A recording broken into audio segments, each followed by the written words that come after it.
जय हिंद।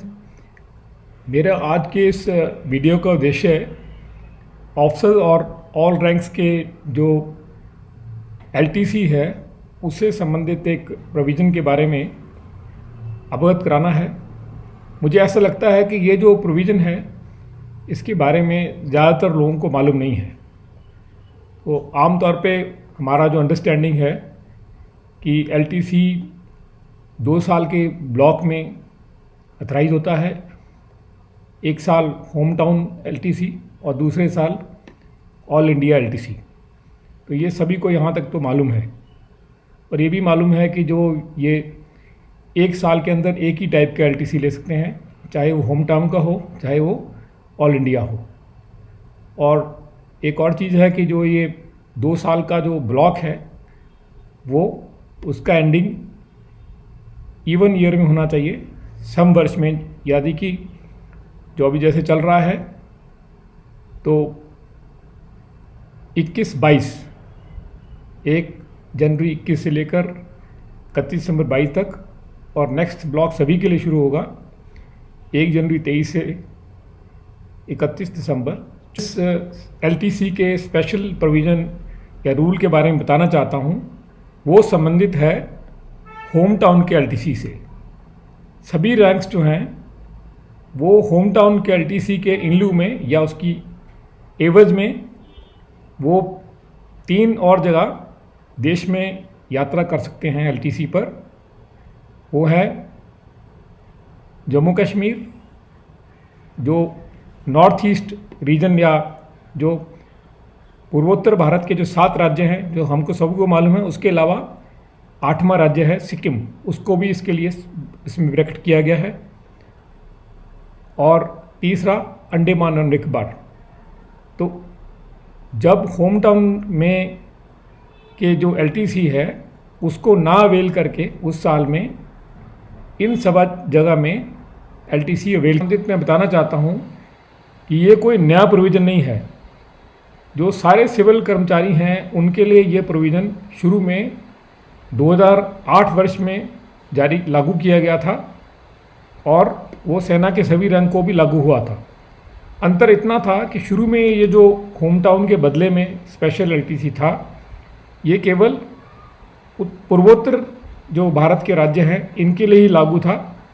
बाद में इसमें अंडमान निकोबार और जम्मू कश्मीर भी इसमें ऐड हो गया। अब मैं इसके बारे में थोड़ा विस्तार से बताता हूँ। ये जो लेटर मैं दिखा रहा हूँ गवर्नमेंट ऑफ इंडिया का, 8 अक्टूबर 2020 का चिट्ठी है। ये जो तमाम सिविल एम्प्लॉइज़ हैं उनके लिए ये कवर कर रहा है। तो इसमें जो 3 मुख्य चीज़ें हैं, पहली बात तो ये लेटर जो है वो पहले 26 सितंबर 20 तक लागू था, फिर उसको हर बार की तरह इस बार भी 2 वर्ष के लिए इसको एक्सटेंड करके अब ये लागू है 26 सितंबर 2020 से लेकर 25 सितंबर 2022 तक। तो इनके 3 मुख्य पहलू हैं। पहला कि इसमें होम टाउन के बदले में नॉर्थ ईस्ट रीजन, जो मैं पहले बता चुका हूँ, जम्मू और कश्मीर, लद्दाख, क्योंकि अभी ये दोनों यूनियन टेरिटरी या संघीय क्षेत्र हो गए हैं, और अंडमान और निकोबार यहाँ जा सकते हैं। और दूसरा इम्पॉर्टेंट चीज़ है कि इसमें जो नॉन एंटाइटल गवर्नमेंट सर्वेंट्स हैं, यानी कि सेना के संदर्भ में वो रैंक जिनको कि बाय एयर एलटीसी वैसे अथराइज नहीं है, वो भी इन भागों में बाय एयर जा सकते हैं। और तीसरा कि ये तीनों जो एरियाज़ हैं इनमें किसी भी प्राइवेट एयरलाइन से यात्रा की जा सकती है। ये प्रोविज़न अभी इसका रेलेवेंस या ख़त्म हो गया है, क्योंकि अभी एयर इंडिया के प्राइवेट होने के बाद किसी भी एयरलाइन से वैसे भी हम ट्रैवल कर सकते हैं। तो इसके कुछ इम्पॉर्टेंट चीज़ें हैं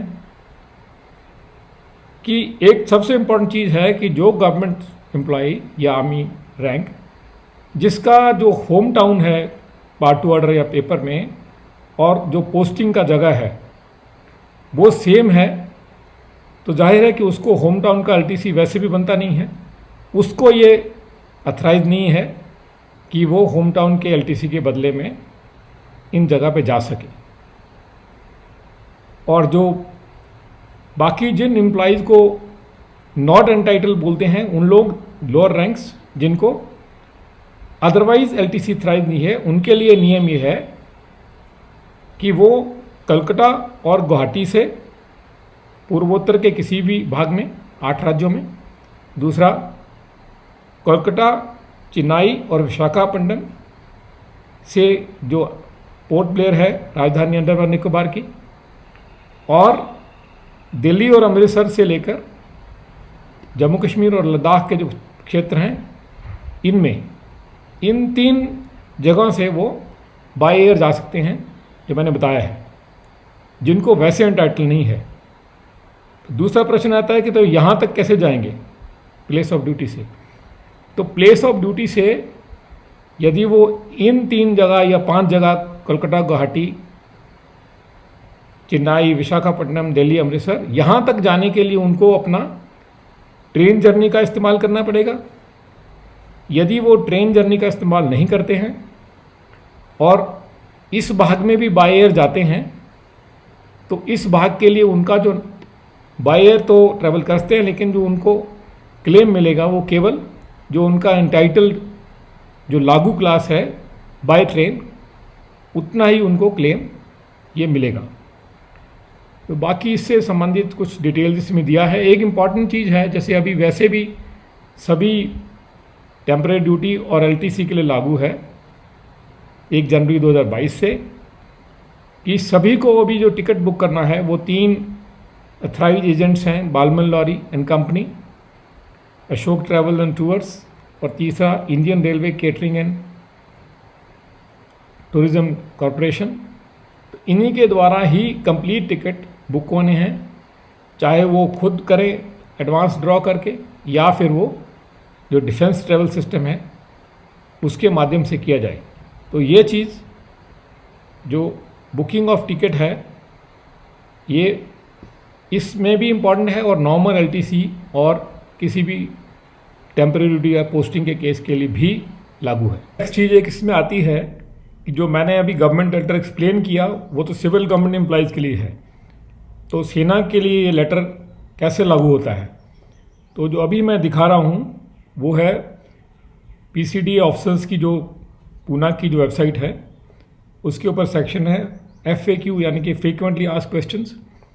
तो उसमें भी एक्सप्लेन किया हुआ है कि north east region, Jammu Kashmir, Andaman और निकोबार और लद्दाख क्षेत्र में जाने के लिए क्या कंडीशंस हैं।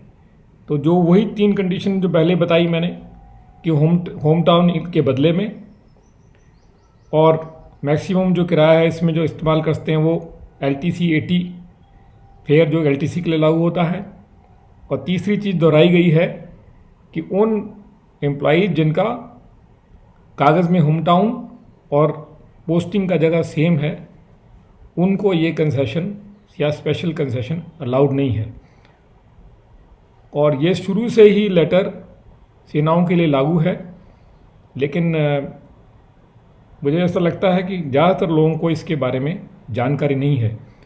और एक चीज़ और भी बता दूं कि यदि नॉर्मल जो ऑल इंडिया LTC है उसका इस्तेमाल भी करके इन सभी एरियाज में जाया जा सकता है, लेकिन वो विशेष बात नहीं है कि उसमें तो ऑल इंडिया में कहीं भी जा सकते हैं, लेकिन इसका इस्तेमाल इंटेलिजेंटली तब करना चाहिए यदि कोई ऑफिसर और अन्य रैंक वो अपने होम स्टेशन के आसपास लेट से 200-300 या 500 किलोमीटर तक पोस्टेड है और उसको होम टाउन का LTC लेने में, अवेल करने में ज़्यादा लाभ नहीं है।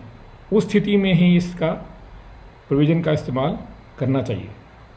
क्वेश्चन में जो नॉन एंटाइटल्ड एम्प्लॉइज़ हैं, यानी कि ऑफिसर्स के अलावा जो लोअर रैंक जिनको LTC बाय एयर अथराइज नहीं है, जैसे मैंने पहले समझाया था कि उनको जो नियरेस्ट प्लेस है, जो 7 जगह जो मैंने बताई, वहाँ तक बाय ट्रेन या बाय एयर जाना अथराइज है, फिर वहाँ से बाय एयर वो इन 3 भागों में जा सकते हैं। तो इसके ऊपर बहुत सारे फिर क्लैरिफिकेशन सरकार से मांगे गए। तो यदि एक केस में कोई जो एम्प्लॉय है, लोअर एम्प्लॉय, वो डायरेक्ट जो है अपनी प्लेस ऑफ ड्यूटी से इन्हीं जो नॉर्थ ईस्टर्न स्टेट है या जम्मू कश्मीर है या अंडमान निकोबार है, इसमें डायरेक्ट बाय एयर चला जाता है, तो उसके लिए फिर एक ये जो चिट्ठी है जो मैं दिखा रहा हूँ 20 जनवरी 2019 की, इसमें पैरा 3 में बताया गया कि उस केस में भी क्लेम पास किया जाएगा। जो उसका प्लेस ऑफ ड्यूटी है वहाँ से जो भी लागू है नियरेस्ट रेल हेड, जो 7 जगह हैं, वहाँ तक उसका रेल का क्लेम दिया जाएगा। और वहाँ से लेकर जो नॉर्थ ईस्ट का जो जहाँ फाइनल क्लेम है वहाँ का एयर का जो फेयर है LTC 80 उनको दिया जाएगा। तो ये चीज़ मुझे लगा कि बताना एडिशनल चीज़ है जो कि इम्पॉर्टेंट है। अंत में मैं आप सबसे फिर एक बार अनुरोध करूँगा कि मेरे इस वीडियो को देखें, शेयर करें, लाइक करें, फॉरवर्ड करें, और इस टॉपिक से संबंधित या LTC के किसी भी नियम से संबंधित कोई प्रश्न है तो उसको कमेंट सेक्शन में जाकर पूछें और मेरे चैनल को सब्सक्राइब करें। धन्यवाद। जय हिंद। वंदे मातरम।